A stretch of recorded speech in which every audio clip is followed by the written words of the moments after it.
It sounds okay, says Leo. All right, it's fine. It's fine. Okay. It's good enough. Okay, cool. Fantastic. So let me do this. Welcome to Fireside Fables, where League DMs get together and talk about the art of DMing. I am your host. And before I present the guests, who you might know, I just want to invite everyone to send questions in the chat and input or something you want to highlight from our tables. We've got some questions that we're ready to get into, but it's a lot of fun if you guys also feed into it. So I will keep a look on the Discord here on my iPad. That's why you will see me looking down a little bit. And yeah, otherwise we're also recording this for the future. So let's dive in. Say hello to people who watch this later and tell us just briefly who you are. Hello, people who watch this later. And I'm Alessandro, DM of the Titan of Frog. And other information interested? That's great. Not interested? I think it's the basics. Oh, the basics. Yeah, that's good. Good basics. How about you, sir? I'm Sohail, and I'm the DM of the Titan of Glory. And I'm Anders. I'm the DM of the Titan of Wonders, which I can't even pronounce. So that was a stupid name.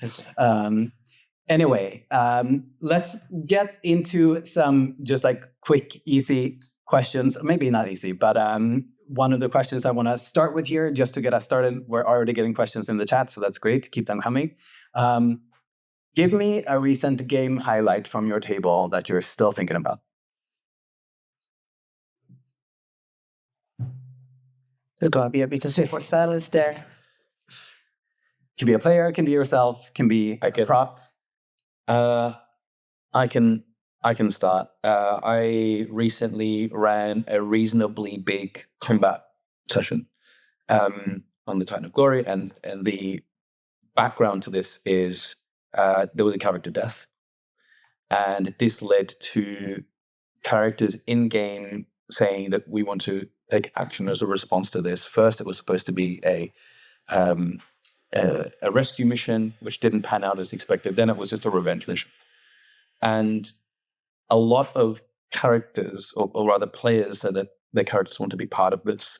And I didn't want to deny characters the opportunity to be able to, take part in something that they felt that they were equally a part of the history of the character who'd passed. And so I just kind of like let the numbers rack up until we had, I think, almost 10 people. And yeah, the big day came. There was like quite a lot of build up to how and when this combat takes place, and the spells and the information that characters had leading up to it, and journeying through the abyss, etc., and getting there.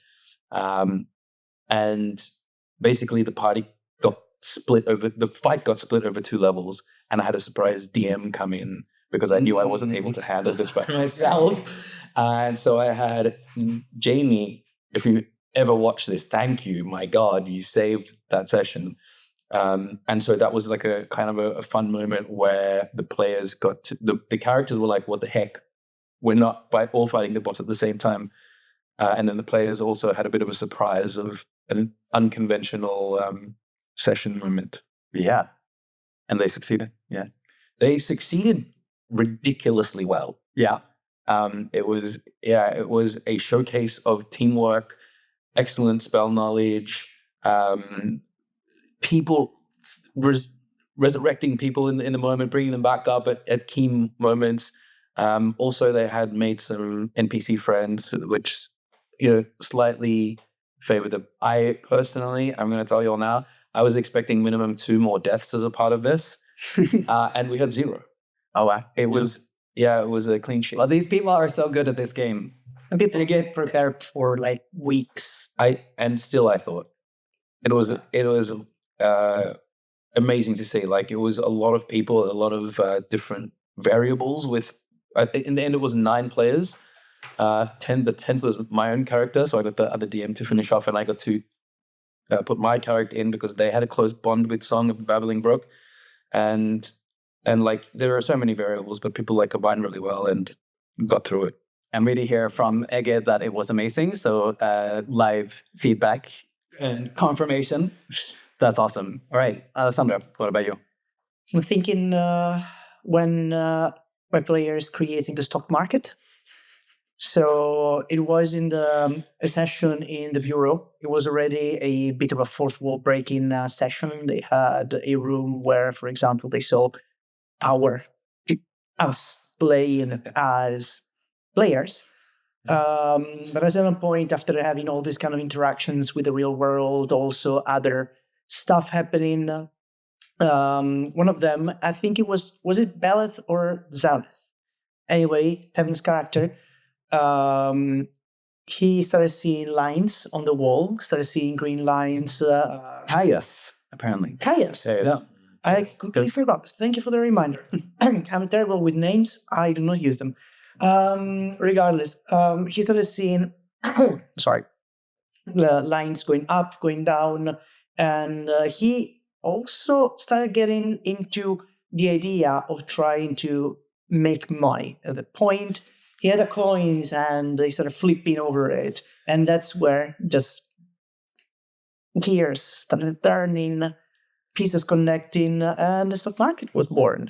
When everybody started betting, he managed to lose everyone's, not just the stock market, the crypto market. So everybody started betting money because he convinced other players to bet money on the stock market. Yeah. He was, if I'm not mistaken, he was the only person that could see the stock market. And he managed to convince everybody else that the stock market was going to make them rich. Yeah. He managed to lose everybody's money.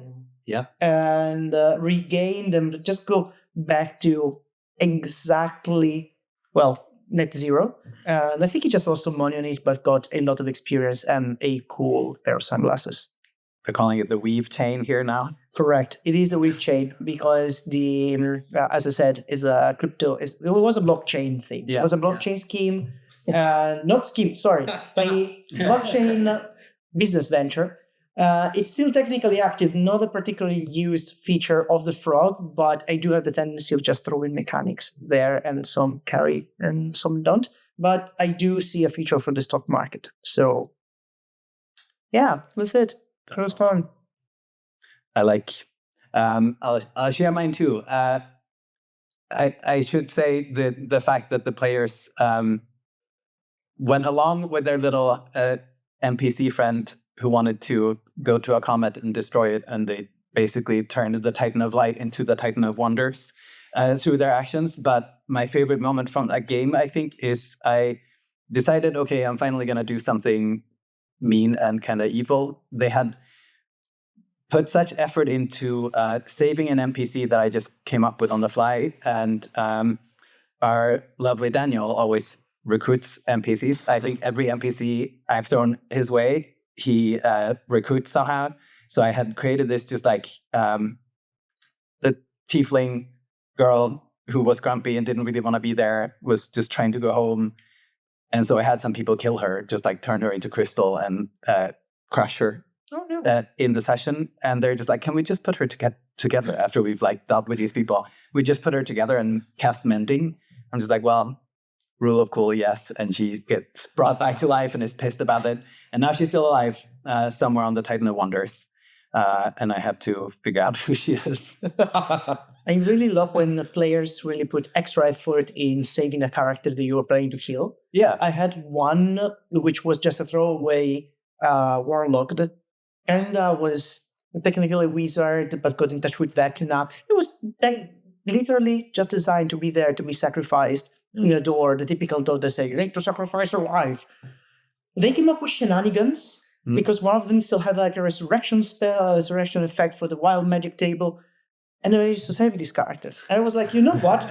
This guy's gonna hunt you down. This guy's gonna hunt you. This guy's now got a full story. Yeah. And he is. Now he is doing stuff around the frog, and he's been doing stuff in the background for quite a while now. And I love that. I love the contribution there. Yeah.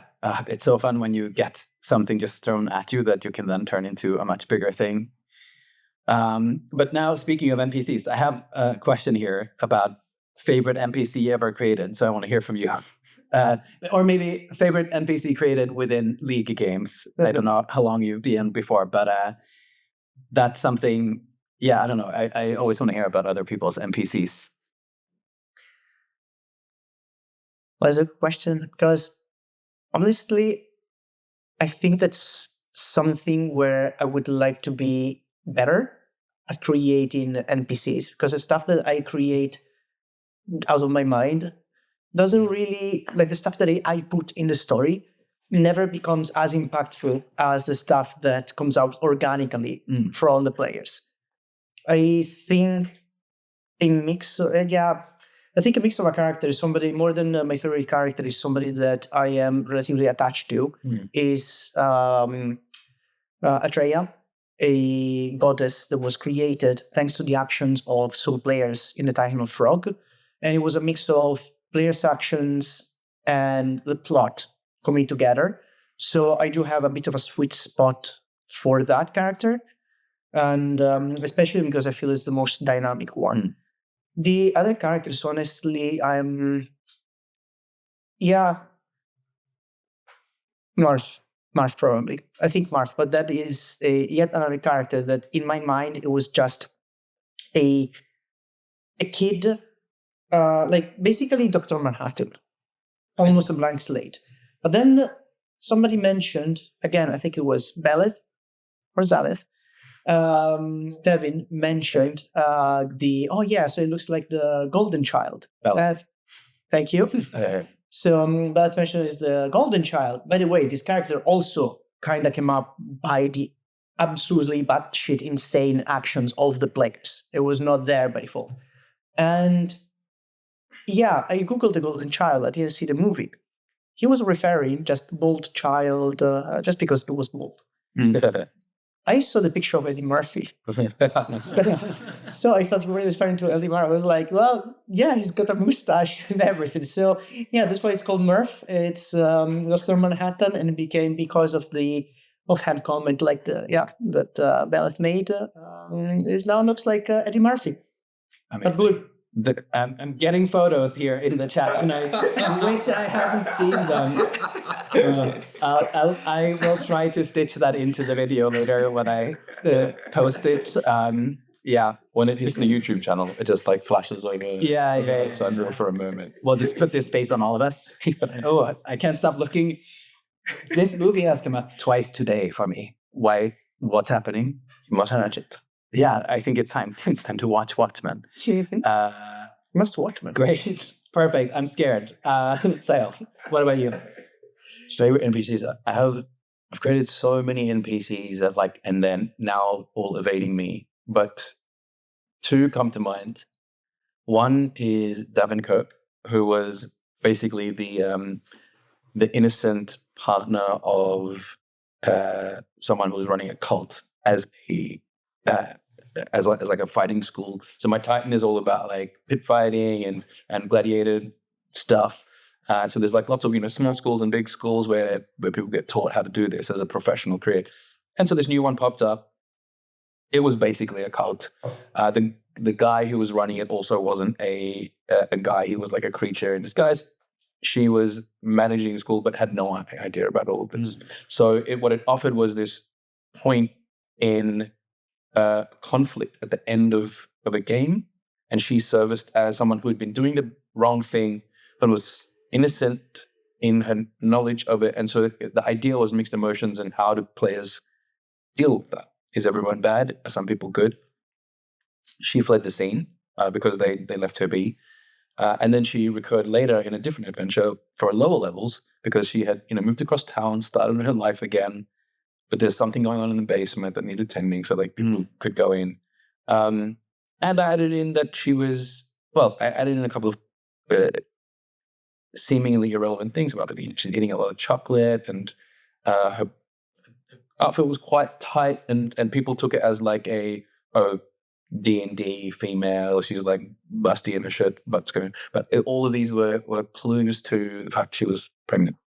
And so then they figured this out. And then people got attached. I think it was Sermi. One of Anna's characters got attached to Davin Kirk. And then finally we were talking about killing NPCs later because she died. Oh. because the thing, basically the thing that she was carrying was not from the previous partner. It was a homebrew type of hag that gestates and like requires a host that comes out. And these guys damn near tried to save her as well. Yeah, I was like, this can't, because the whole adventure is premised on this thing being born and you seeing it. But she was like a recurring character who I took through different steps of things, and I think I kind of got a bit attached to her too. Yeah, yeah. I mean, loving an NPC, and I think we've all been there. My second favorite is an honorable mention is Malumna, who's basically the knowledge clerk. So like in the tourist center, people go to her, she's just got a bunch of information you can ask about statistics and stuff about the Titan, and she'll tell you. And the reason I love her is I cannot tell you yet. Oh, yeah. But there's a lot of gold behind the inspiration for her. Kush is saying Malumna, and now is typing. Does she know? She doesn't. Nobody knows. I thought it was because you like doing sound when she... That might be it. I shall not reveal. Oh, I love the design of the car. Right. It's time to play some more on the Titan of Glory. There is what I assume is frenetic typing. No, it stopped. Okay, never mind. That'll be saved for later.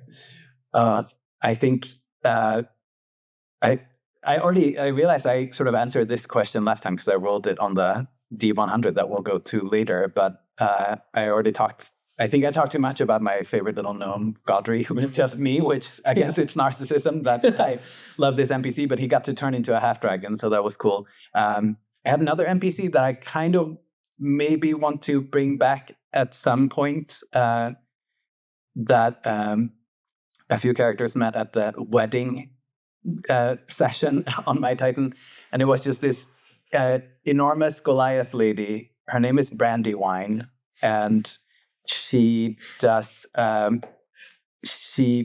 baby pageants where she turns people into their baby selves, and then does competitions for cutest baby. Then I truly, Beleth was a baby. Mudrush was a baby, I believe. I think all of them sort of won. I don't really remember. There was a baby race. Salim was a baby. Oh God, people were generating visuals of this. I want to see Salim. Oh yeah, Oh my God. Yeah, I sure didn't remember. I think this was for a session. I'll put this on the YouTube video. It's too good. This is excellent. Little baby Salim with a gun. But after the session, or even as I was running this character, I was just like, wait, this is actually really fucked up. This is very dark. Like, who does this? Like, she goes to weddings. This is a party trick to like have baby competitions. So I want to explore her backstory or future in some way, perhaps. We shall see what the future holds for Brandywine. She gets an island on her own. Yeah. Maybe Baby Island. Maybe Baby Island. Yeah. All right. You know what? That was enough of NPCs. How do you prep a session? Easy. I don't. That's a good answer. God damn it! I was very much hoping for insights as to how you prep a session, because my method is over prepare. Basically, write for every possible timeline of things that happen. Well, that's how it began, and now I've streamlined it quite a lot. But I do over prepare. I spend a lot of time thinking about the music that I want for a scene, and then I like put it in a playlist and I cue it, and then I create vistas for stuff, and then character images, and then I'm like writing stuff, and then if there's a speech that has to be delivered a certain way, and then I'm writing the speech, and it takes a really long time. And I like the sense of your sessions is so different to that. And I was like, I need to learn some things of this is my chance to pick your brain. When I joke about not planning anything. I do very minimal planning, but I do a bit of planning. As in during the week or even on the same day of the session, I start kind of picking my brain about a theme or something specific I want to do. It's more than about the session itself. It's something that I want to do. That's why I have all these mechanics, because I like making games. And that's why we had, for example, the ship here in this very room, we had the ship fight. And I came up with a mechanics on how to generate a ship, how to move a ship. That definitely was planning. It didn't take that long. It took me a few hours total. But regardless, it was planning, and it's probably the most planning I did. It was so much fun too, because you had to actually play a different game within the game, right? And understand what you were doing. Yeah. In the same session, I also had an example of stuff that does require planning, and I'm not good at improvising, which is puzzles. That puzzle in the same session at the end was objectively not fun. Was not fun for you to play and for me to DM. Because it's, everybody's got, I would say, some specialty. For me, it's game mechanics. And I would say ODMs in the league I see are very good with player interaction. I do almost everything with you between point A and point B, unless I have some specific events I want to put there that I feel might spur player interaction. I base almost entirely my choices around what people do. So, that's it. To me, prepping is basically these two poles, and everything in between is, or in the camera, there's two poles, and then everything is the players moving the web and meters. I'm learning here too from Ryan. No, for real. The last time I played with him, he grabbed 4 random board games from the wall and said, "Pick one, and I'll make something." Yes. Oh, the launch party.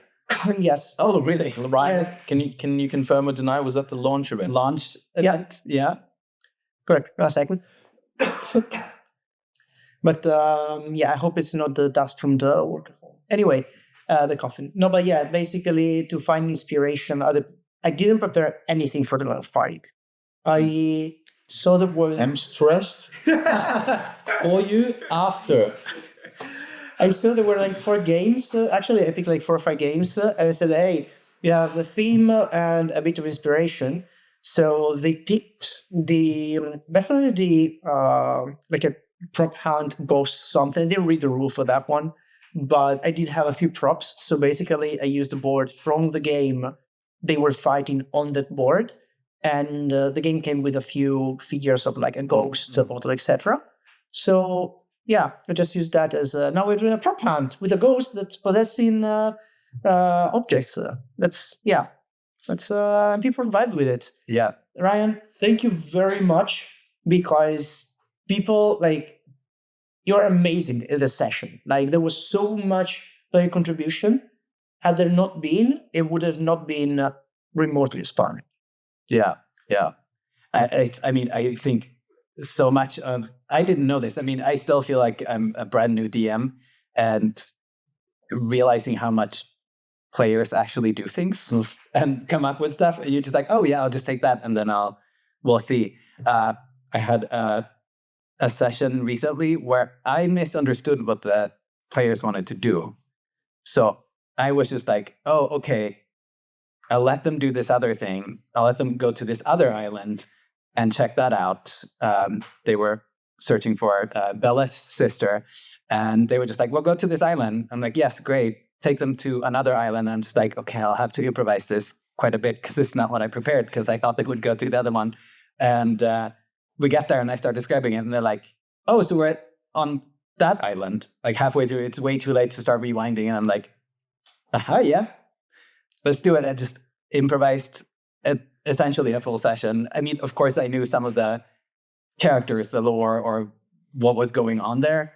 It was the most fun I had had. I think it was a lot of fun for the players as well, according to what they said after. But just sitting there and coming up with whole situations and just being like, there's animals in cages, now there's battle, you're going through a portal to the ethereal plane and back, and also here's your sister. Chaos, but I loved it, and I was just like, oh wait, maybe improvisation is the way I like to run games too. It's fun. Yes, fully improvised. Fully improvised. Yeah, I mean, I'd love to concept thumbs up, but my God. But I think in general, I'm somewhere in between you two, where, because I follow the sly flourish 8 steps of the lazy dungeon master. So it's this guy, Sly Flourish, great, Michael Shea is his name. someone who has this technique for lazy dungeon masters where you go through 8 steps to prep each session. And you basically just like have a benchmark for CR. You have some scenes in mind. You have some NPCs listed, some locations, and some monsters. And I do that just to feel safe, and then I never really look at it. Mm-hmm. Oh, that's perfect. Yeah. Oh, yeah. Review the characters, create a strong start, outline potential scenes, define secrets and clues, develop fantastic locations, outline important NPCs, choose relevant monsters, select magic item rewards. I do hope in the full version there is a description of that, because if it's like draw a circle and a circle, the rest of the owl. Yes. Draw the rest of the fucking owl, I believe. Amazing. We've got some typing, and keep minimum prep. It's great. Okay, we all have some challenges here. I saw a question here in the beginning that I'm going to scroll through, but maybe I don't know if it was a joke or if it was great. Wait, press it. I have lost it. Paint me a picture. What's a good DM look like? What does a good DM look like? Go ahead. We mean visually, right? Because, I don't know, that question is answered visually today. What do you think actually makes a good DM? I guess I would like to say flexibility, but I sound a bit like surf on my back. But I do think like flexibility, and most importantly, letting the players drive the game. To be fair, not every group has players that drive the game. I've also played session. It's flexibility. No flexibility. You need to adapt to the type of group. I played, full disclosure, I've been DMing for 17 years at this point, 15 or 17. So you have a lot of different, especially in the league, a lot of different groups. Yeah. Mm-hmm. I found that in the league, you have more proactive people that contribute. So it makes my job more feasible. Mm. I've had groups instead where there is nobody driving, where you wonder if people are even having fun. And it turns out they are, but they're basically just following your story. In the case you move them along and you need more events. These kind of players, you need to put some random events happening so they get pushed forward in the plot. Other players instead manage to come out with their own ideas, and even better if you manage to then make them feel like the plot is written. Smokes and mirrors. Not, but anyway, that's it. Flexibility, yes. Great. I think it depends so much, doesn't it?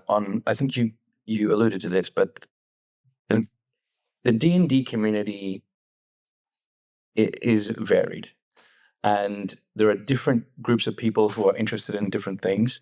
Being able to read that and being able to deliver on that is a skill that's I think is extremely difficult to do all well. Even in a single table, you could have different ends of the spectrum. So I think what players, ultimately your job is to have a good time along with all the people at the table, yourself included as a DM. And if you can deliver on that, that is ultimately the goal. But like, I think the answer to that in specifics is so player dependent. Like the two of us have very different tones to our Titans. Mine is serious, risk of death. I want there to be consequences. And yours is like light, crazy, like don't take it too seriously, have some fun, outlandish things. It's very different. And while we have the same players that obviously come to both Titans, there are players who will gravitate towards a different type of vibe more strongly. So I don't think there is that's a cop-out answer, I think, but yeah, but I mean that's also what we're doing here. We're giving multiple perspectives, which is what I love about this place. I think I try to answer these questions too. I feel like I also haven't actually played D&D as much as some people in the league, but in terms of feeling good at a table, I actually do really appreciate a DM that knows how to pace the game. Like And that can be through picking up what the character or the players are trying to do, and then going forward and helping people take the steps to make something happen. That can also have to do with bringing in the shyer player, or what's called like sort of doing the diplomacy between different player wants and needs. So to me, that's when I have a lot of fun. I think I am one of the players sometimes who like sits back a little bit because I'm just so fascinated by everybody. So then it's really helpful when I still see that, like, okay, even if I do something small or something, the DM picks things up and moves them forward. That's really cool. But speaking of picking up or what players want to do, I have a good question here from Ryan in the chat as well. One of those steps from the lazy dungeon master is to review characters. And so I'll read the statement here from Ryan. Okay. Most DMs skip the review characters step. I'm a firm believer that a player's character sheet tells you exactly what they want to do in D&D. I'm curious, what do you think about this?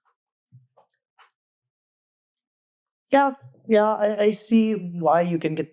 I feel like you can get hints more than anything. But yeah, if somebody's built a character with all like high charisma, or rather like with a high strength, high combat skills, and it's got all the optimized build, then that makes sense.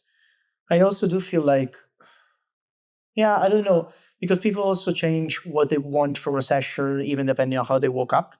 Unless it's just me, but I personally feel like that. So, I think I see the point. I do see the point.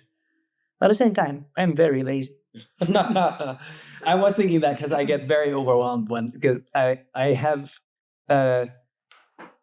still ask people to send me character sheets, but I need to look at just some things. Or what I'm most interested in on a character sheet is the thinking of, what the purpose of this character is, or drive or whatever. If people take the time to write those things down, even a little backstory, or even those older, more like ideals, bonds, things like that.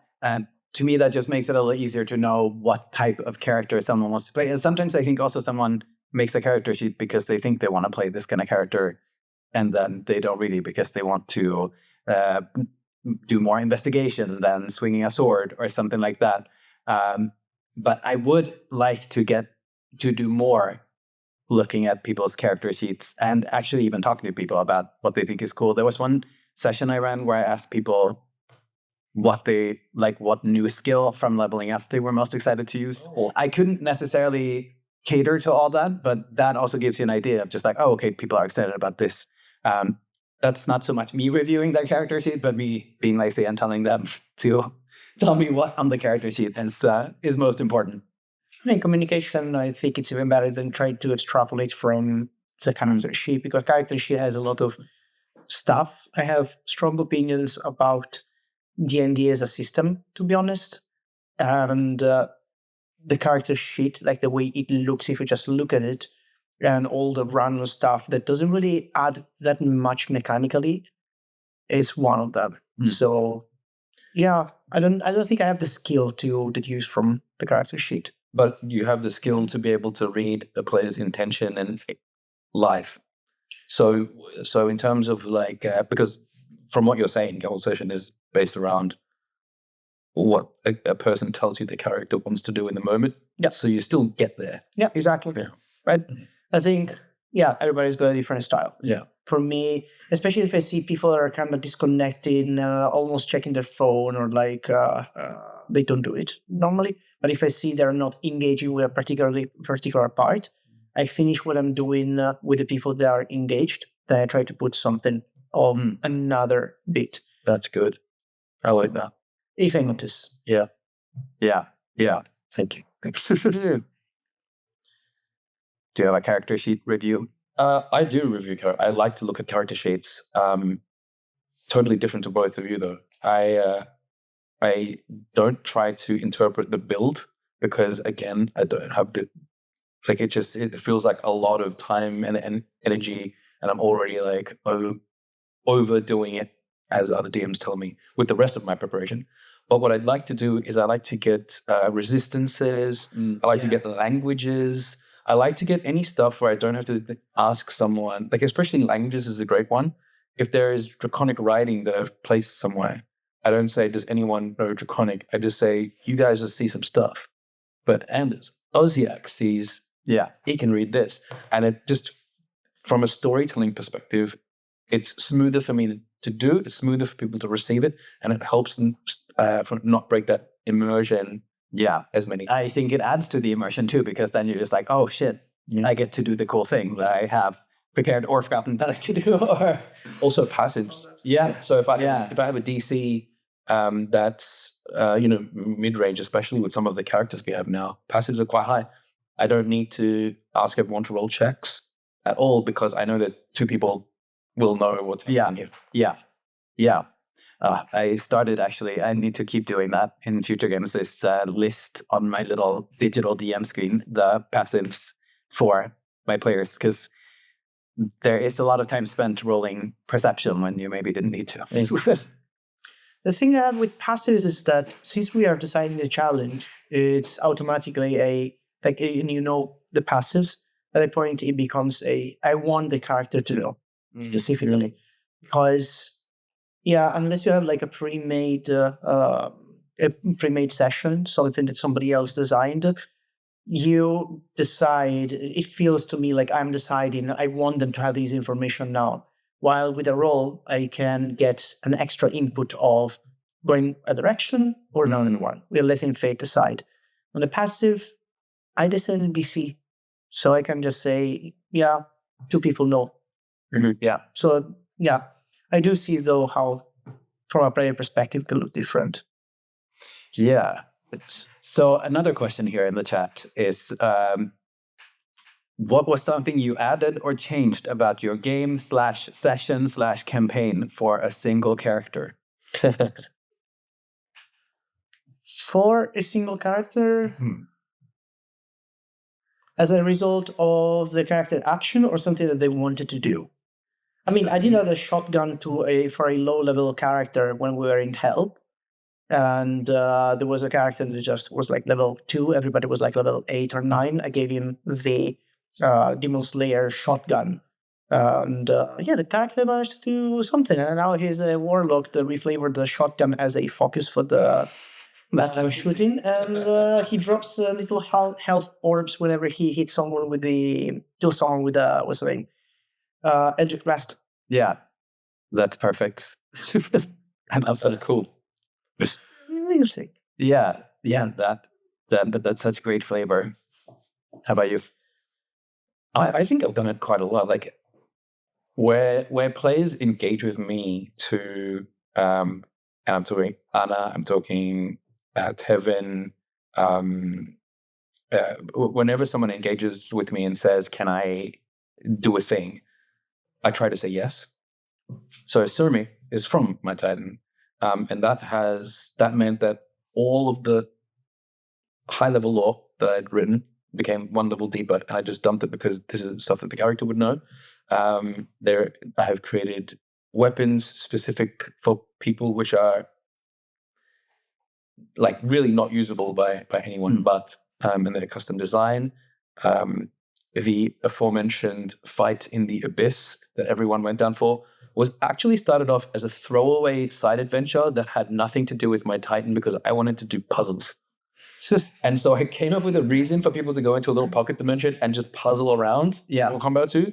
And then, League's first character death. And then that led to kind of like a split in like where I was intending my Titan's overall stories, because there are multiple to go, and then and where the characters were actually engaging with it.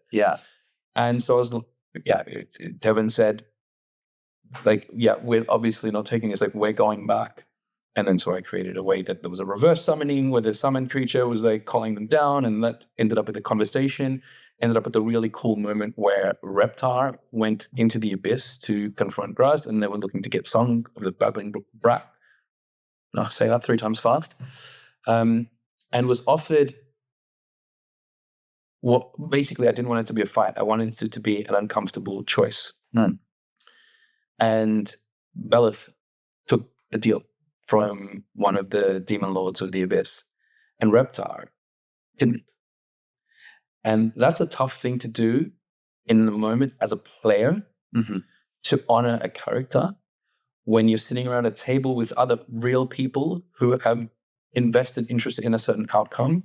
And so I applaud Ege for doing that. And he tried to negotiate around it, this and that, but at the end of the day, I did what a demon lord would do and try to make him squirm as much as possible. But he didn't squirm and said, like, these are my boundaries and I won't take it. And that led to the coming back and the murdering of a lot of CR20 plus creatures in this place.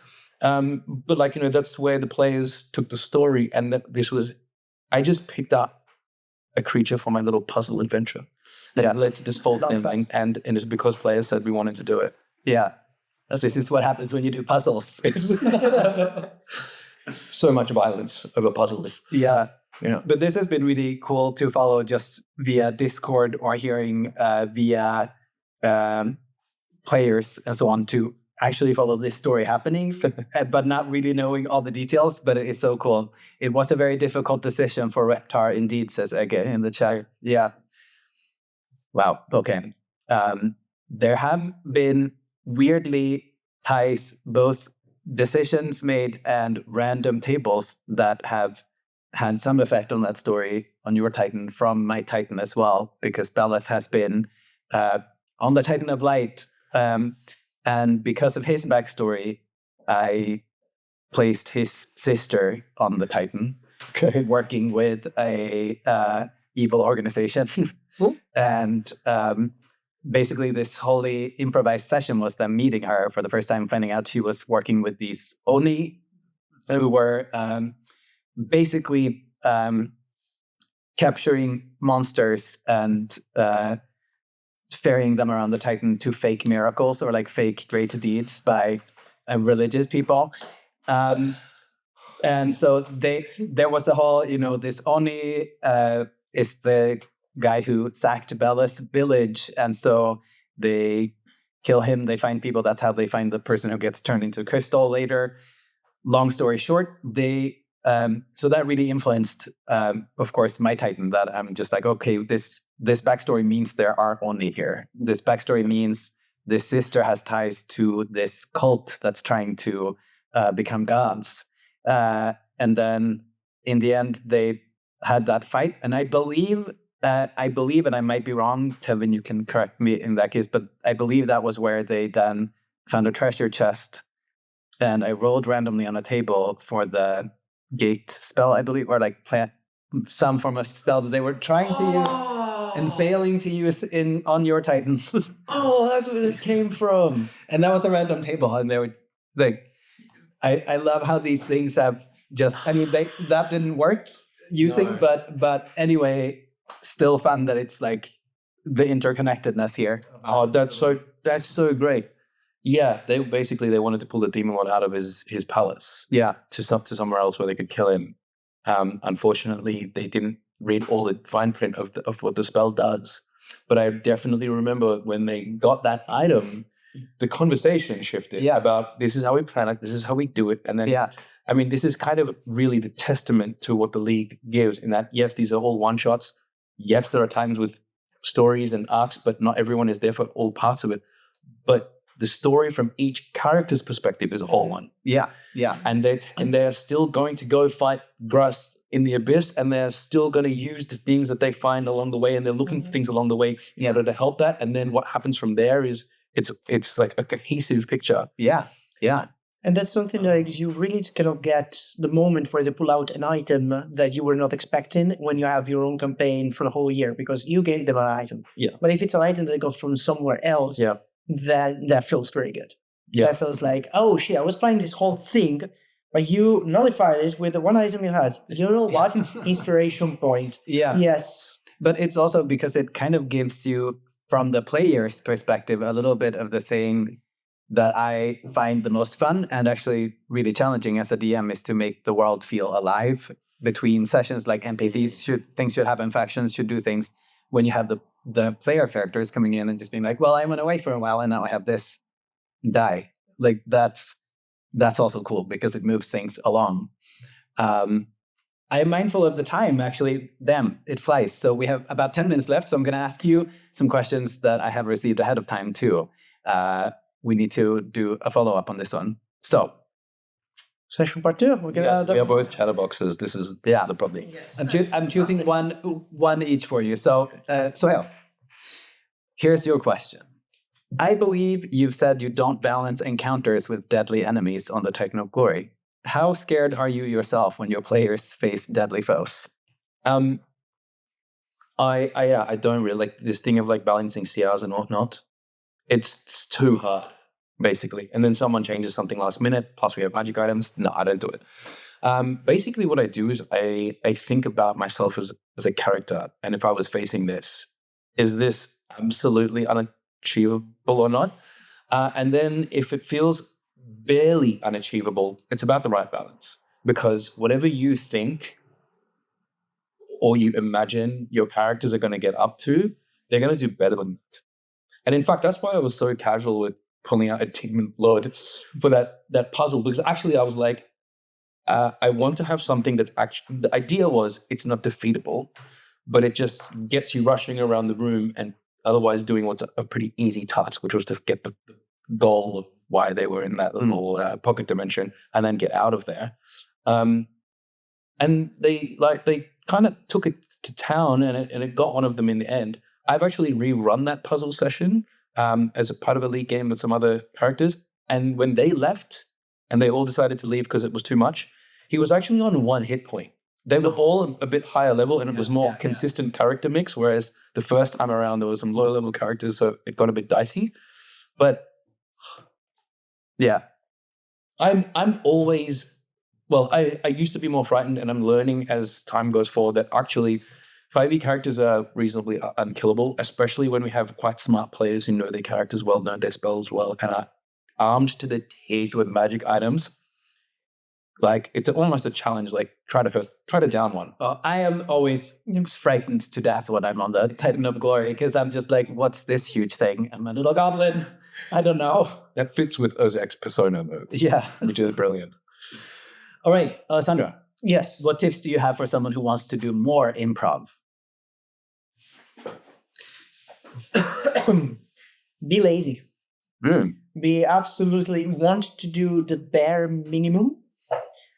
I see joy in your eyes here. That's kind of it. And I don't know, maybe. Well, how do you do more improv? Honestly, I don't know. This is just something that I have kind of been doing. Were you said you've been DMing for 17 years. Yes. 17 years, right? Were you like that at the beginning? The first few years, no. And I had absolutely, probably be traumatized by players. That's another way.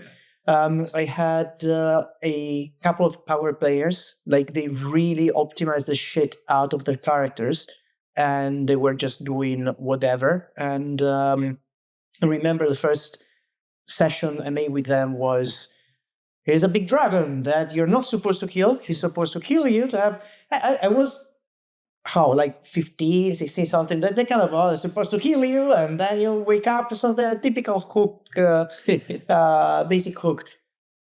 They obliterated the dragon without the dragon being able to do absolutely anything. It was D&D 3.5, one character had AC 45, and at level 10, and another one was a Scion who was blasting 120 damages per turn. I was not planning for that.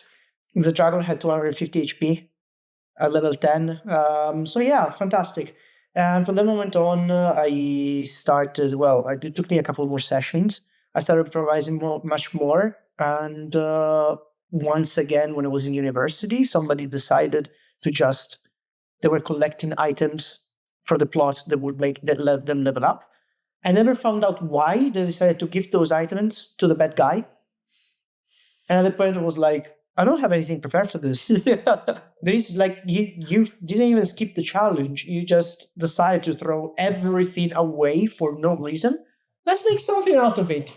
So, unfortunately, I do not have practical tips besides play with worse players.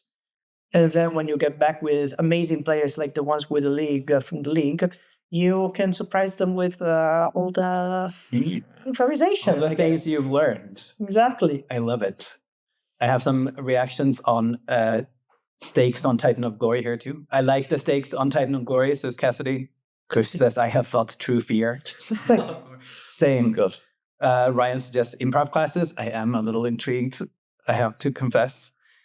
And those are fun. But I think I took like 2, probably, like in the last couple of years, just because I wanted to do something.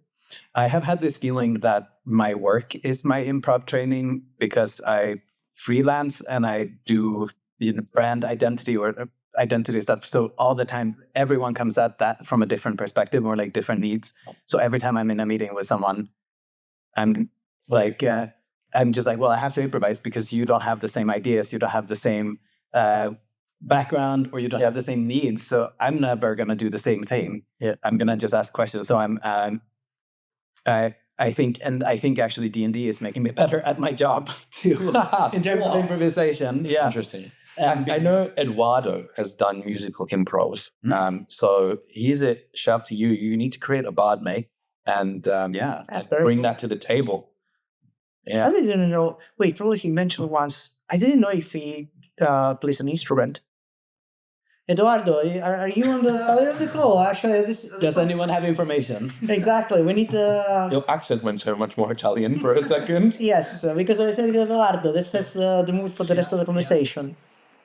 Can all of us in the league who play an instrument do an Oops All Bards session and then jam?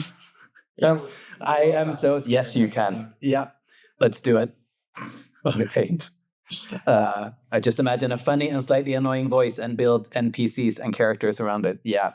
Oh yeah, that's what Egg does. Just imagine a funny and slightly annoying voice and build NPCs and characters around it. That's also a very okay? good strategy. Yeah. That's also a very good strategy, to be honest. The slider of slightly annoying to funny does change from character to character. Yeah. Yeah. And I know various people have various opinions on which ones those are. Mm. I shan't. Yeah. I shan't put them out here on public air. But I will always of Cody. Cody's mentioned. Cody's been mentioned. It wasn't. Yeah. Yep. I also like a little on the Titan of Wonders, since everyone is rich and carefree. I have used a Valley Girl accent a few times, which I can't really do, but yeah, we can try. We can try our things. Hey, we need to do some D100 questions. Go for it. We have Roll 4 minutes. We have 4 minutes. Go. This feels like lots of my sessions. Last minute. Yeah. Is this 90 or 80? 80. 80? 80. 80. 80. See, this is my level of knowledge of the D&D rules. I don't even know how to read the D100. I just trust my players. D100 is a bitch.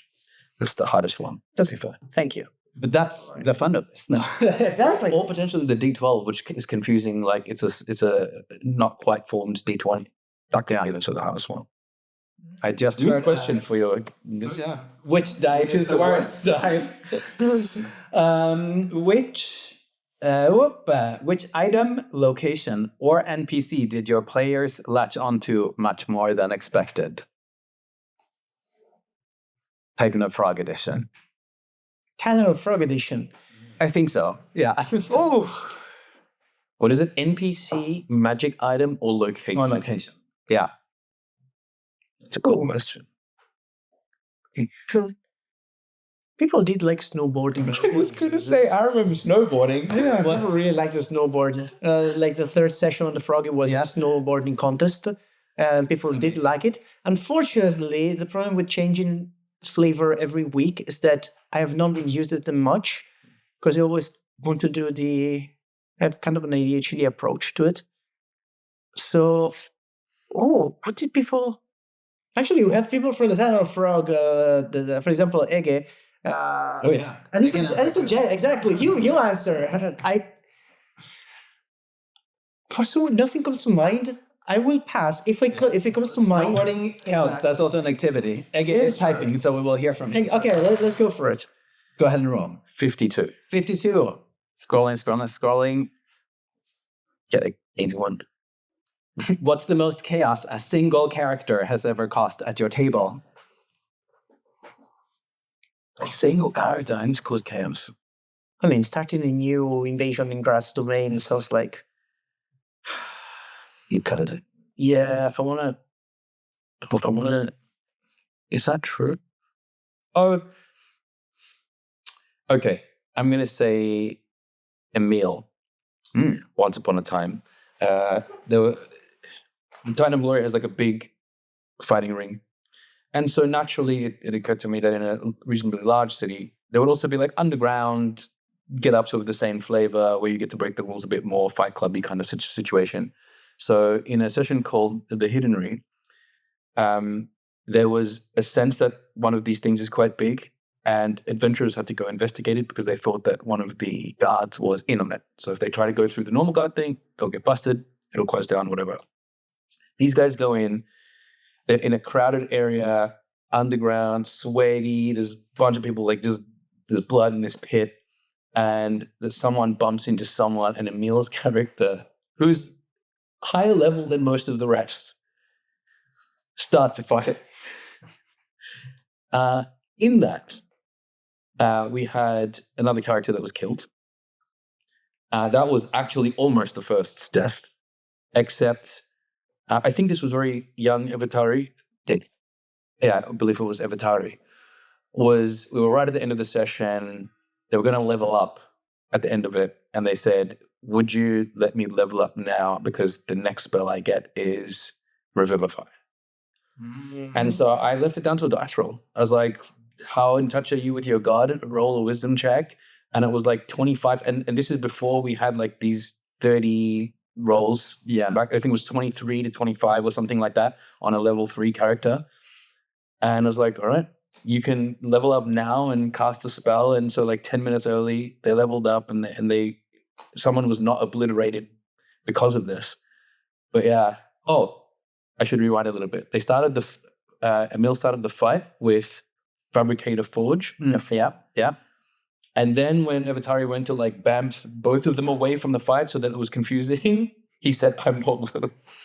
So he stayed in there and then all target. And then said, I'm almost dead, help. It's like, we tried to help. And then chaos ensued. I think that was the biggest momentary chaos that I was, and I hadn't have to do anything. I was just like looking at it. Eating M&Ms. When they make it easy for you. Yes. Lovely. I have 2 answers for you as well, Alessandro. Yes. Ege is really attached to Reptar's son. Okay. But that was not unexpected to me. Okay. Oh, that. It was. And then I have the answer from Tevin, the stock market. Sure. Okay, that's also surprising to me because it's a fond memory, but I haven't done anything with it and it was not really brought up afterwards. Yeah. So... Can you explain, please, about Reptar's son? Because I think people need to know this. I mean... Broad strokes. Broad stroke, they were not particularly broad. There was also stroke stock involved. How NSFW can we do this? There's already mention of... okay, I think I have an idea. I have not given a disclaimer, but right now, if children are watching... don't watch anymore. And now, so fantastic. They were trying to infiltrate the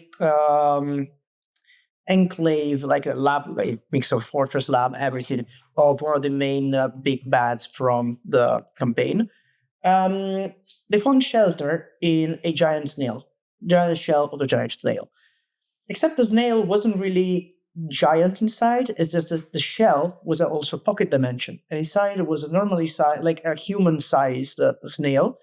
And they wanted to convince the snail to give them like safe passage inside the fortress. It was one thing after the other. I do not remember how or why they decided to try to have intercourse with the snail, because it's not something that happens. Like in the campaign, people are very... Like, we don't have, like, the horny bard, for example. Yeah.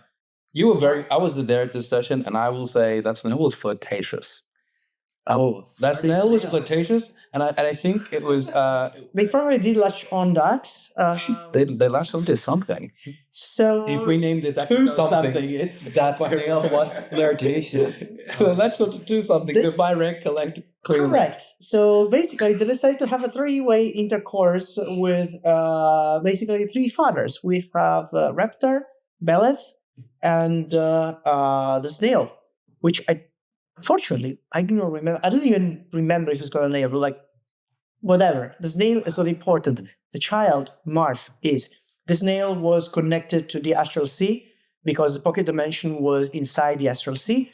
And these, together with the three contributions, came out with a...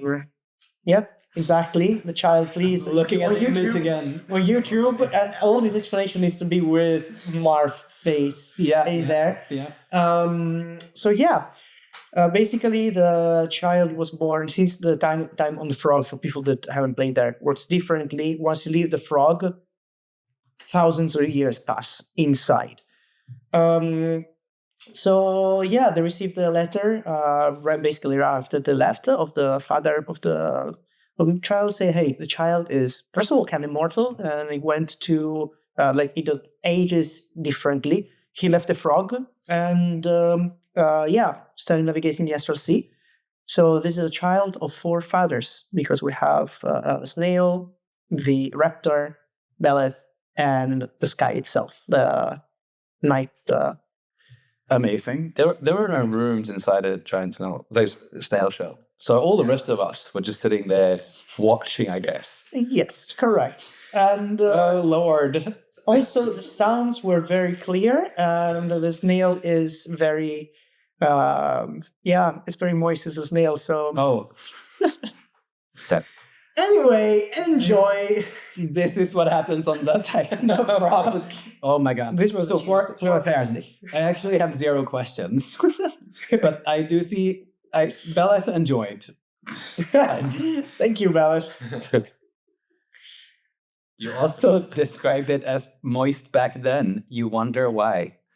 It's a snail. well- Why is it moist?